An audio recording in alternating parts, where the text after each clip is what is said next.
ये छात्र हैं, मुंह पर कपड़ा है, हाथों में लठ है, जुबान पर धमकियां हैं, दिमाग में विध्वंसक सोच है। हमने आपने भी तो पढ़ाई की थी ना, इतना आक्रामक दिमाग था क्या? कभी नहीं। और इनके निशाने पर थे पुलिस वाले, वो पुलिस वाले जो अपनी ड्यूटी कर रहे थे।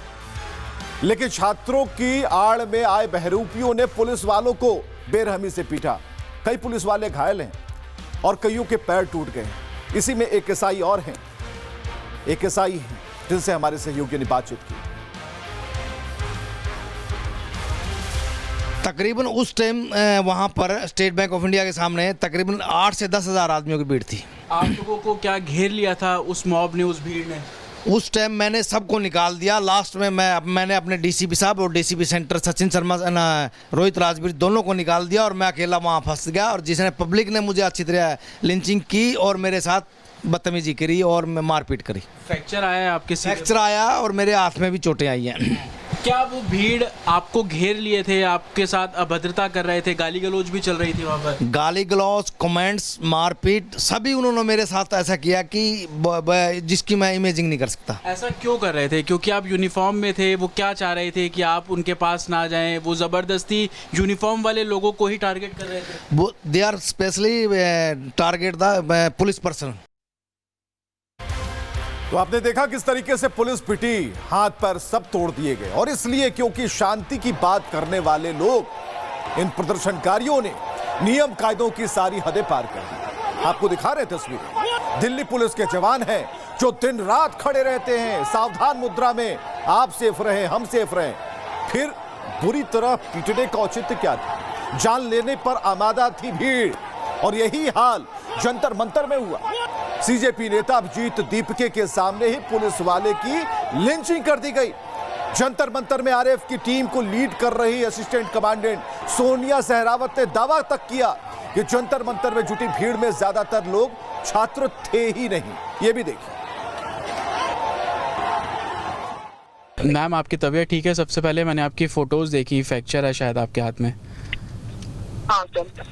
मैम, कुछ बता पाएंगे कल किस तरीके से हुआ? क्या आउटसाइडर से, क्योंकि आप लीड कर रही थी जंतर मंतर पर रैपिड एक्शन फोर्स को, क्या हुआ था मैम? कैसे मॉब इकट्ठा हुआ?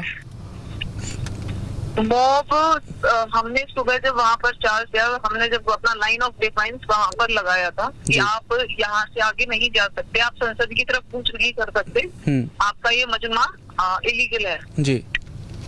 और इसको हमने उनको वार्निंग भी दिया। बहुत सारे लोग थे, काफी लोग जुड़ रहे थे बारी पर, अलग अलग डायरेक्शन से आके। हमने वो किसी को रोका नहीं, प्रोटेस्ट करने से हमने किसी को नहीं रोका, सबको आने दिया।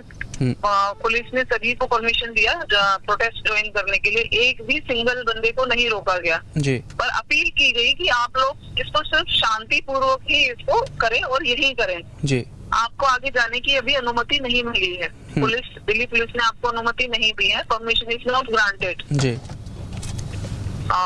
लेकिन वो लोग आगे बढ़ने को आतुर थे और बैरिकेडिंग भी तोड़ने को तैयार थे और बहस कर रहे थे, प्रोवोक कर रहे थे उस चीज के लिए। और लाइन ऑफ डिफेंस क्रॉस करने की कोशिश करने में ही उनके ऊपर कार्रवाई की गई, उनको खदेड़ा गया पीछे की तरफ। ओके, इसमें स्टैम्पेड हुआ और कुछ लोगों को उधर से भी चोटें आई, हमें भी चोटें आई।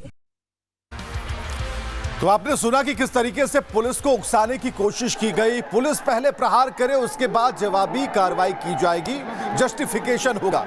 और इसी बात की तैयारी थी। ये तस्वीरें आप देख पा रहे हैं और इन तस्वीरों को दिखाने का मतलब और मायने यही है कि आज की जो युवा पीढ़ी है वो देखे इन चीजों को, महसूस करे और जाने कि आखिर जो लोग प्रोटेस्ट के नाम पर ये सब कुछ करते हैं, आखिर उनका जो मानसिक दिवालियापन है उसका लेवल क्या है।